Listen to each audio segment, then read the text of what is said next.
the show. Shayne Rogers, known as Shaynefully Delicious, is back with us, ready to put this tool to the test. And actually, in full disclosure, Shayne, you were the one that finally motivated me to get it out of the box and into action. So it's great to have some more recipes to be a go-to.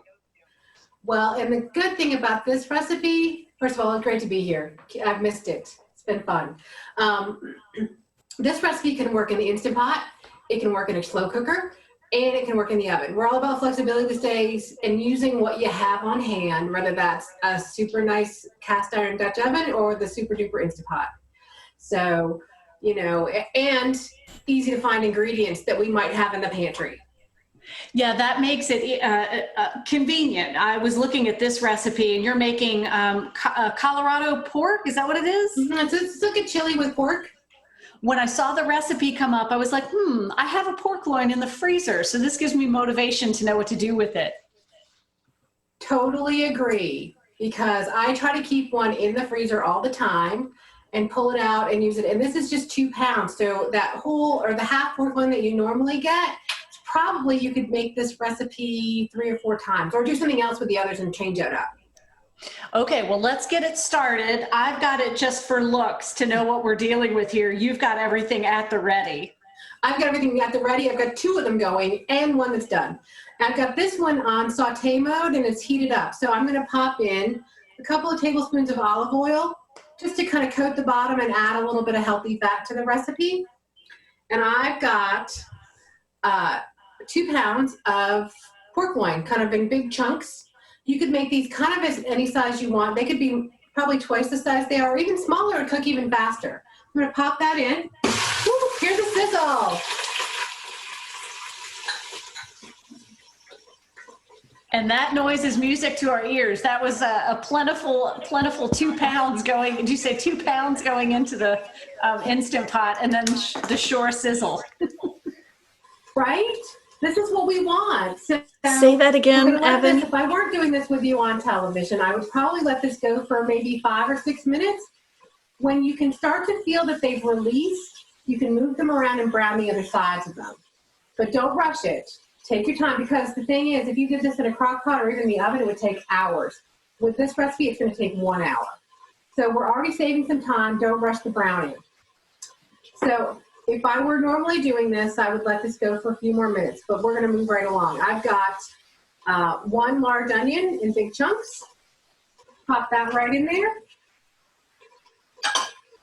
I did not put this on the recipe. We'll have to worry about it later. I've got 1 sliced jalapeno because I had it. If you don't have it, just skip it. And some of these other things you can kind of, you know, use what you have. That's what we do these days.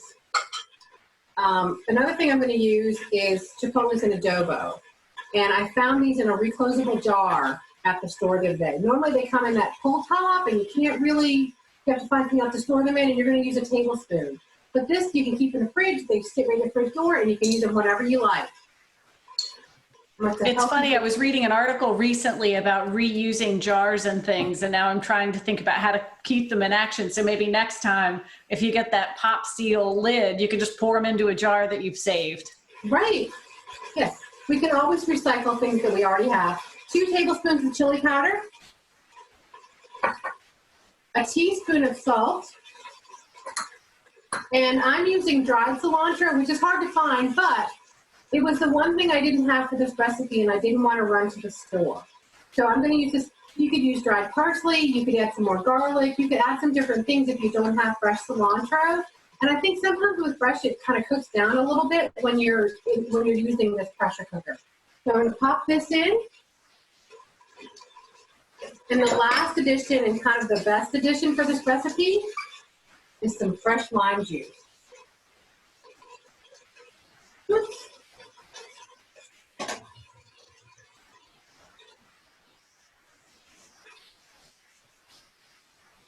One day, if I'm lucky, I've just planted a lime tree in the greenhouse. Maybe we'll be able to use one of those. It could be a few If I'm years. lucky, I'll get one. I'll sneak in at night and steal it. Anyway, so give that a good squeeze. And then before you turn this, put the cover on and seal it, you want to give this a good stir. And you want to make sure that everything gets mixed around like it needs to. and all the flavors get distributed, and you kind of you loosen some of the pork from the bottom. And all the flavors are in there, and it's great, and it's going to be delicious. And so now we're going to do the important thing, which I always mess up. I always do it the wrong way. Yeah, that way. The exact opposite of what I was doing. Seal it. Make sure that this, the valve in the back is to seal. Sometimes they go one way or the other, but make sure it's on seal. And then we're going to come around to the front, and we're going to hit meat. Actually, we're going to hit. Oh, I see it. There's a meat stew button. It's one of the 55 buttons on the front. Right. It has 55 minutes. We're going to hit the plus button, and we're going to take this to an hour. So it'll take a little more than an hour because it's going to have to come up to pressure. And so that's one's ready to go. So in about 10 minutes, this will be up to pressure. And so, yep, it's beeping to let me know that it's ready to go. It's taken my settings. It's on, actually, the other thing I didn't point out is high pressure. You want to put this one on high pressure. You can alternate. If you have chicken or, not pork, some other kind of, friend of mine does salmon in there, use low pressure. Gotcha. I wondered what the high pressure, low pressure was. And we're almost out of time, but you've got that running for about an hour now. I've got it running for an hour. And so the hour doesn't start now. The hour will start when it comes up to pressure. It takes about 10 minutes usually. Keep an eye on it. That valve can get you. If the valve's not in the right place, it won't come up to pressure.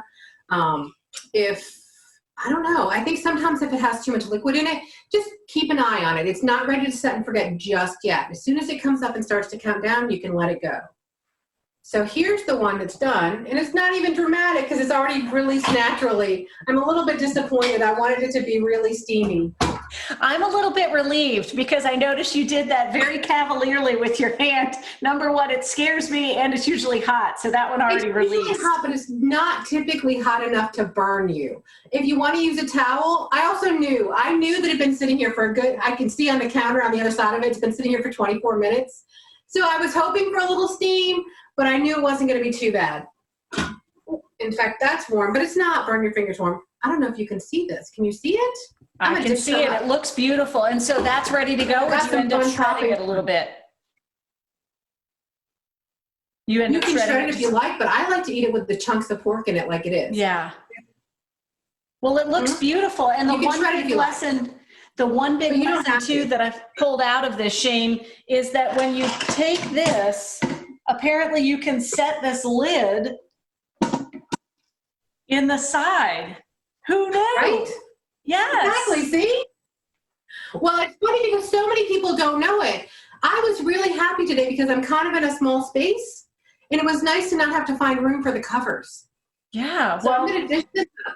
You can put it over some rice. I'm doing the ketogenic diet still, so I'm going to skip the rice. I might have it over a salad a little bit later. And I've got some fun toppings. I've got some sour cream and a little bit of pepper jack because apparently I didn't put enough spice in there, and some avocado. So as soon as I get off with you, I'm going to have a little snack. Well, a Shaynefully Delicious creation using my new favorite tool, the Instant Pot, and a very hot tip that you can just store it right on the side. Thank you so much, Shayne. Thank you. Appreciate it. And we'll be sure to have this recipe posted on our website later today, wtvr.com/VTM. And we'll be sure to make that little notation about adding the jalapenos if you have those on hand. Olay.